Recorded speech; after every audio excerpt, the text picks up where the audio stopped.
Hello student, आज हम पढ़ने वाले हैं हाइड्रोसेफेलस।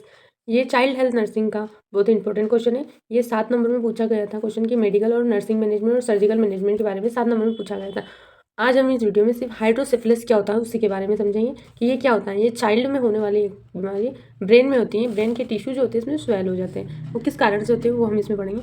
हाइड्रोसेफेलस इंट्रोडक्शन देख लेते हैं। Hydrocephalus is a condition where too much cerebrospinal fluid CSF accumulate in the ventricle of brain, causing to the enlarge that lead to increase intracranial pressure ICP. Okay, potentially damage to the brain tissues. इसमें क्या होता है, accumulate हो जाता है CSF। कहाँ पर? Ventricles में। ब्रेन के वेंट्रिकल्स में क्या हो जाता है, accumulate in the CSF in large lead to increase intracranial pressure, जिससे इंट्राक्रेनियल प्रेशर इंक्रीज हो जाता है।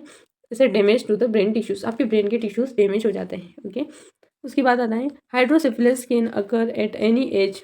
ये हाइड्रोसिफिलिस होता है, ये कौन सी एज में अकर होता है? मोर देन, सबसे ज़्यादा इन्फेंट्स में, एंड अमोंग एडल्ट, बहुत ज़्यादा, तो सबसे ज़्यादा तो इन्फेंट्स में, और सेकेंड में जो आता है वो एडल्ट कौन से? ओल्ड एडल्ट, 60 साल से ज़्यादा वाले, उनमें ज़्यादा देखा। हाइड्रोसेफेलस देखने से पहले हम थोड़ा सा ब्रेन की एनाटोमी को देख लेते हैं। इसमें क्या होता है, ब्रेन में यहाँ पे आपको दिख रहा होगा कोडोइड प्लेक्सिस है, और इसमें यहाँ पर आपको लेटरल वेंट्रिकल्स दिख रहे हो। तो आपको बताए कोरोइड फ्लेक्सिस से CSF का प्रोडक्शन होता है। ओके, यहाँ से फ्लो होता हुआ ये लेटरल वेंट्रिकल में जाता है। लेटरल वेंट्रिकल से कहाँ पे जाता है? लेटरल वेंट्रिकल से डायरेक्ट थर्ड वेंट्रिकल में, और थर्ड से फोर्थ वेंट्रिकल में जाएगा, और फिर नीचे की साइड में स्पाइनल कॉर्ड में जाएगा, और स्पाइनल कॉर्ड से यहीं से ही मूव ऑन करके कहाँ पर जाएगा, ये इसके मेनिंजेस के अंदर। ओके, मेनिंजेस के अंदर। और हाइड्रोसेफेलस में क्या होता है कि मेनिंजेस के अंदर जो ये अपना मूव ऑन कर रहा है, CSF मूव ऑन कर, इसमें कुछ एबनॉर्मलिटीज आ जाती हैं, कुछ कोज होते हैं, उसके कारण ये CSF मूव होना बंद कर देता है। इसके कारण आपको हाइड्रोसेफेलस की कंडीशंस देखने को मिलती हैं। इसके बहुत सारे ब्लॉकेज भी हो जाता है, स्पाइनल बायोफाइडा या फिर न्यूरोट्यूब डिफेक्ट, कंजेनाइटल डिफेक्ट्स भी हो सकते हैं, या फिर एक्वायर्ड भी हो सकते हैं। ब्रेन की 3 लेयर होती है, हमने देखा था कौन कौन सी। सबसे दूर की लेयर वो ड्यूरामेटर, अरेक्नोइड मेटर, और पायामीटर। पास किस लिए? पायामीटर। इन दोनों के बीच का जो स्पेस होगा उसे क्या बोलेंगे? सब अरेक्नोइड स्पेस। इस सब अरेक्नोइड स्पेस के अंदर ही हमारा CSF मूव ऑन करता है, और उसमें क्या हो जाता है, एबनॉर्मलिटीज के कारण ये CSF प्रोडक्शन होता है लेकिन एब्जॉर्प्शन नहीं हो पाता है। उसके कारण इसमें स्वेलिंग आ जाती है, या फिर हाइड्रोसेफेलस की कंडीशन हमें देखने को मिलती है। आप देखिए इस इमेज में मैं लगाती हूँ। CSF की एनाटोमी देख लेते हैं। CSF क्या होता है? क्लियर बिल्कुल कलरलेस फ्लूइड होता है, जो surround the brain and spinal cord के सराउंड में होता है।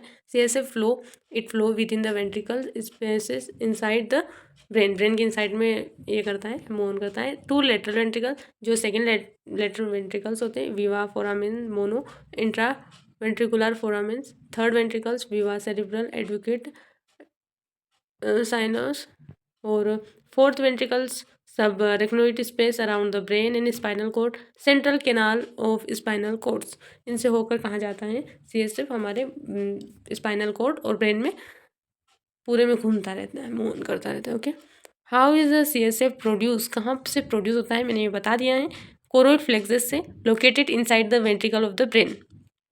प्रोसेस कैसे होती है? Filtration of the blood plasma, active transplant. Okay, blood plasma का फिल्ट्रेशन के थ्रू हमारा CSF प्रोडक्शन होता है।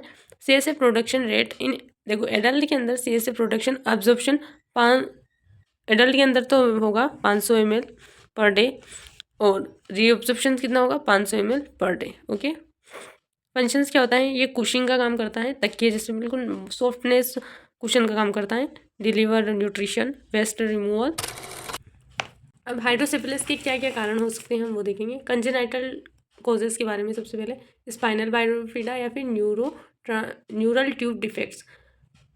कंजेनाइटल मतलब जन्मजात, जो आपके बाय बर्थ ही प्रेजेंट है उसके लिए, है ना। सेकेंड है एक्यूडक्ट स्टेनोसिस, ये है उसके कारण।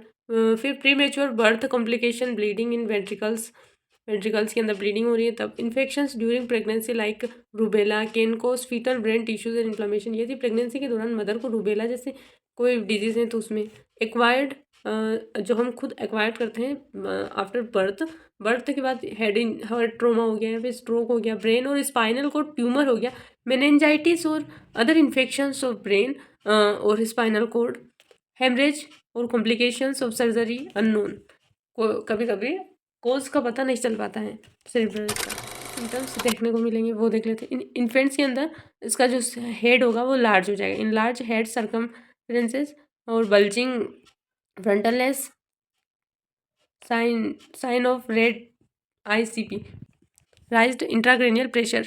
ओके, इंट्राक्रेनियल प्रेशर बढ़ जाएगा जिससे हेडेक हो जाएगा, वोमिटिंग, पेपिलर एडिमा, इरिटेबिलिटी होगी, कन्फ्यूज़न इन एडल्ट कन्फ्यूज़न में पड़ जाता है। ओके, उसके बाद आता है third, normal pressure of hydrocephalus seen in elderly, और classic third, Hakim third, gait disturbances, urine incontinence, dementia like fetal features हमें देखने को मिलेंगे। हाइड्रोसिफिलिस ओके, पोस्ट इंजूरिया पे डायग्नोसिस करना चाहिए हमें।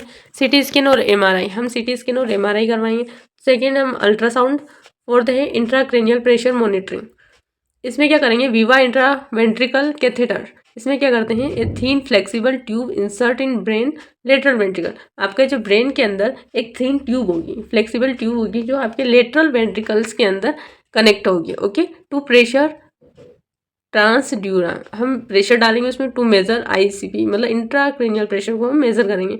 Sometimes to drainage bed to brain drain CSF। इसमें क्या होता है, कभी कभी CSF ड्रेन होने लग जाता है तो वो उसका हम पता लगाएंगे इसके अंदर इंट्रावेंट्रिकल कैथेटर के थ्रू। हम आपके लेटरल वेंट्रिकल में उस पाइप को डालेंगे ब्रेन के अंदर और उससे पता लगाएंगे कि क्या उसके अंदर कोई CSF ड्रेनेज तो नहीं हुआ है। फोर्थ है अपना lumbar puncture spinal tips. Lumbar puncture करके देखेंगे। लंबार पंचर आपके लिए कभी कभी डिसएडवांटेज भी हो सकता है, हम देखेंगे। Measure CSF pressure normal, majorly हम CSF का जो प्रेशर होता है वो नॉर्मल होता है 10 to 20 cm/H20, है ना। Analyse fluid, mainly useful in NPH, हम मेनली NPH को ही यूज़ करते हैं, बहुत ज़्यादा तो NPH को यूज़ करते हैं। बाकी large number of CSF removal tap test and can predict response और टू शंटिंग, है ना। इसमें क्या हो जाएगा, जो लंबार पंचर होगा वो कॉन्ट्रा इंडिकेट इसलिए होगा क्योंकि आपके जो ब्रेन है उसके अंदर बहुत ज़्यादा CSF एक्यूमुलेट हो चुका है और वो स्पाइनल कॉर्ड में आने में बहुत ज़्यादा अनेबल है और थोड़ा थोड़ा करके आ रहा है। और यदि आप स्पाइनल कॉर्ड से लंबार पंचर करके आप उसको निकाल लेंगे, रिमूव कर लेंगे CSF को, तो आपकी स्पाइनल कॉर्ड में तो बहुत ज़्यादा डिफिशिएंसी हो जाएगी, कमी आ जाएगी, तो उसके कारण आप लंबार पंचर करना कॉन्ट्रा इंडिकेशन हो सकता है। तो हाइड्रोसिफिलिस में बहुत रेयर कंडीशन में डॉक्टर इसको प्रिस्क्राइब करते हैं। उसके बाद आता है neuropsychological and gait assessment, और इसमें देखेंगे हम NPH and third gait disturbances, dementia, urinary incontinence, इन सबको हम मेजर करें। Thank you so much. अगले वीडियो में हम इसके नर्सिंग मैनेजमेंट, मेडिकल मैनेजमेंट और सर्जिकल मैनेजमेंट के बारे में बात करेंगे क्योंकि ये वीडियो बहुत लंबी हो चुकी है। Thank you so much. पसंद आए तो लाइक, कमेंट।